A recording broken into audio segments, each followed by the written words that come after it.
You won't be in the place. Are you recording? We have Ruben. Oh well. Wherever Ruben lives. It's like a cow. That's cool. This is called Sing your line. I did not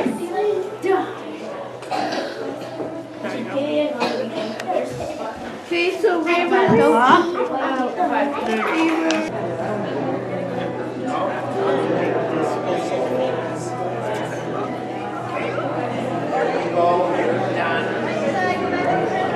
We're ready, okay? Good job.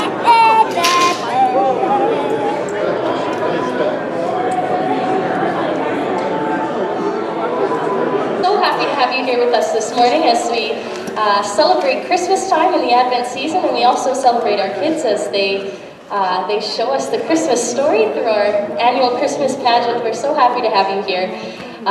Would you stand? We're just going to start our service with a few carols that we want to sing together.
Ding dong, the king is dead, the wicked king, the wicked king. Ding dong, the king is dead, King Herod's finally dead.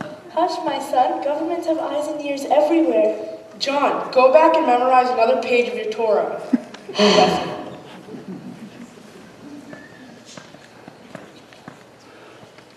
I wonder if Mary and Joseph will come back from Egypt now that the danger is past. It's a mercy they were able to settle in the Jewish quarter in Alexandria. I must say, as a scholar, I do envy them the wonderful library there.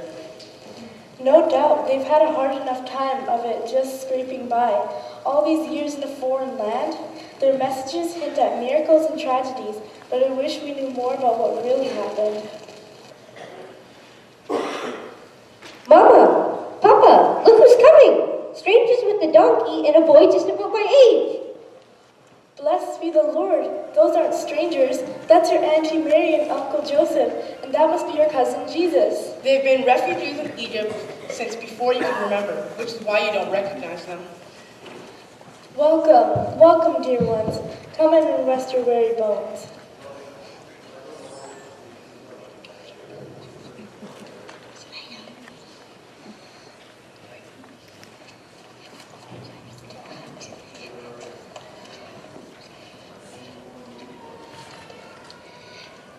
It's so wonderful to be with my family again at last. So, the peace of God blessing us, everyone. Such a special child. It is so good to see you. We came as soon as you sent word that Herod was dead. Jesus, these are your mother's kinfolk.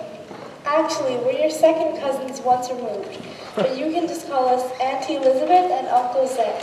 Uncle Zach? Seriously? And this is our son, John.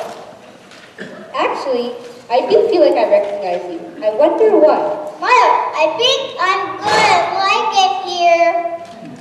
So can we go play now?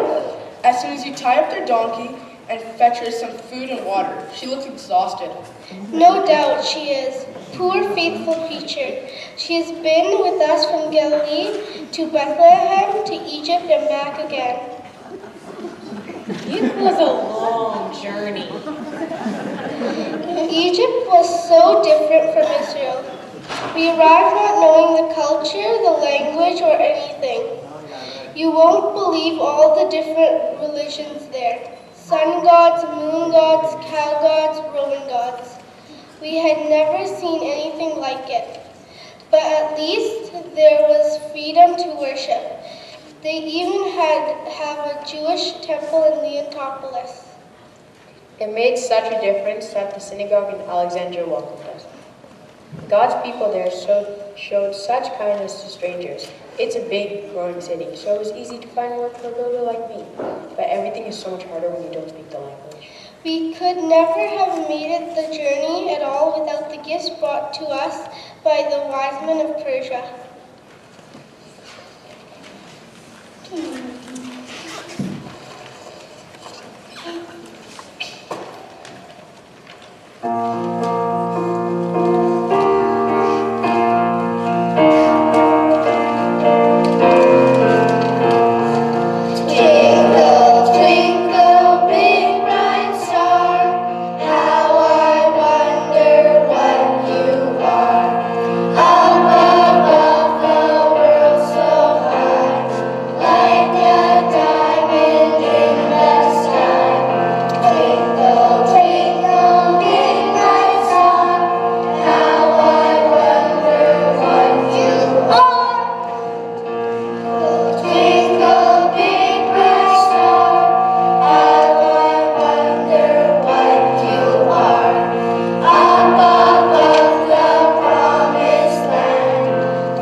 In our Persian culture, stars are very significant.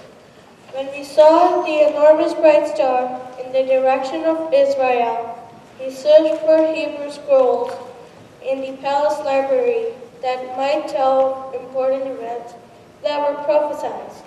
We remembered the writing of the prophet Daniel, who had been exiled in Persia, and had encounters with the angel Gabriel. His writing spoke of God's anointed one who would come to Israel. From the writings of the prophet Isaiah, we read, "The people walking in darkness have seen a great light. The people walking in the shadow of death, a light has dawned. For to us a son is born, for to us a son is given, and the government will be on his shoulders, and he will be called Wonderful Counselor, Mighty God, Everlasting Father, Prince of Peace." Further on the scroll Isaiah wrote, "Seek the Lord while he may be found. Call on him while he is near. And arise, Jerusalem. Let your light shine for all the nations to see. For the glory of the Lord is shining upon you. Darkness as black as night will cover the nations of the earth. But the glory of the Lord will shine over you. People will come to your light, and kings to the brightness of your dawn. We wanted to be among those who came to behold the glory of the Lord. We prepared our camels and set out on our journey." It was a really long journey. We brought gifts fit for a king. We went to prepare for help in planning the special child, but he tried to deceive us, so we did not return to Jerusalem.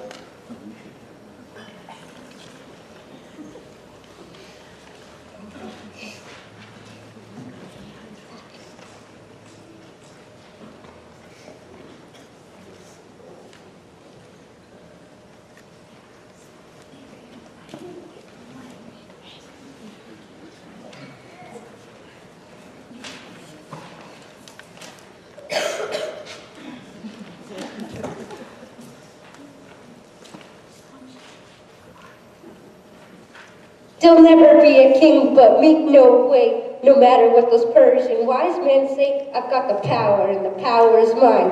I couldn't care less about the stars that shine. There'll never be a king but me. There'll never be a king but me, no way. No matter what those stupid prophets say, I am the only king around here. Wherever I turn, people cower with fear. There'll never be a king but me. There'll never be a king but me, no way. I'll make the problem go away. I've got the power and the power is mine. Here is the one with the right divine. There'll never be a king but me.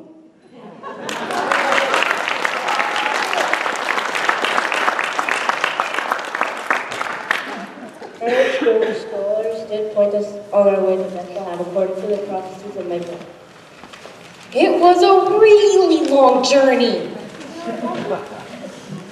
We were overjoyed to find the child and worship him, presenting him gifts of gold, frankincense, and myrrh. Isaiah prophesied that he would suffer greatly to bring God's love and salvation to all the nations. The prophet wrote that he became their savior. In all their suffering, he also suffered, and he personally rescued them. He lifted them up and carried them through all the years.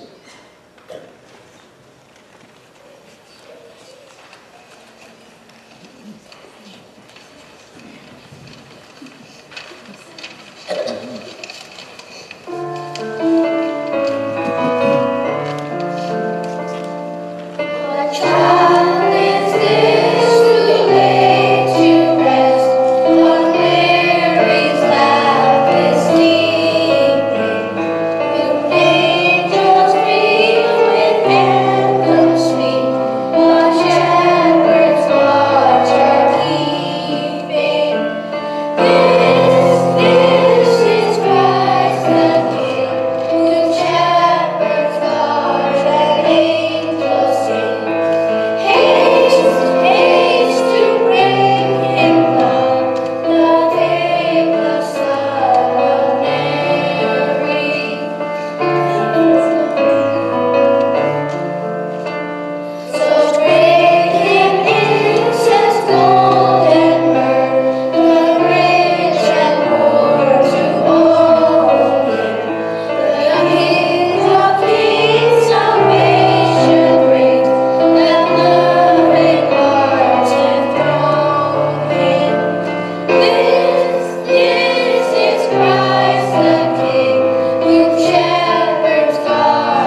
It was shortly after they left.